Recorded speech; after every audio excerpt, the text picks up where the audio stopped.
అండి welcome back to my channel. ఈరోజైతే పానీపూరి చేసేస్తానండి. చింతపండు నిమ్మకాయ అంత సైజు తీసుకొనేసి చింతపండులో నీళ్ళు పోసి ఒక గంట సేపు నానబెట్టాలండి. 2 గుప్పెట్లను పుదీనా తీసుకునేసి చిన్న ముక్క అల్లం ముక్క ఒకటి 7 పచ్చిమిరపకాయ మిక్సీ పట్టుకునేసేయాలండి.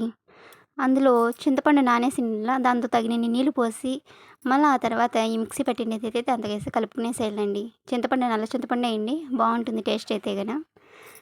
ఆ తర్వాత జీలకర్ర ఒక స్పూను, ధనియాల పొడి ఒక స్పూను, తగినంత ఉప్పు బ్లాక్ సాల్ట్ ఉంటే వేసుకోండి. నా దగ్గర బ్లాక్ సాల్ట్ లేదని సాల్ట్ మాత్రమే వాడినాను. ఇదైతే కన్నా కదిలీ కన్నా 3 గంటల సేపైనా 2 గంటల సేపైనా అట్లానే పెట్టేసేయండి. సూపర్ మార్కెట్ పూరీలు అని అడిగితే ఒక ప్యాకెట్ ఇస్తారండి.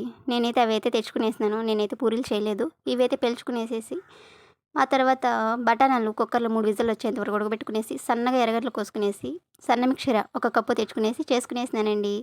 ఇంత సింపుల్గా ఇలా చేసి పెట్టండి, మీ పిల్లలు ఇష్టంగా తింటారు. ఈ వీడియో కనుక మీకు నచ్చినట్లయితే ప్లీజ్ లైక్ చేయండి.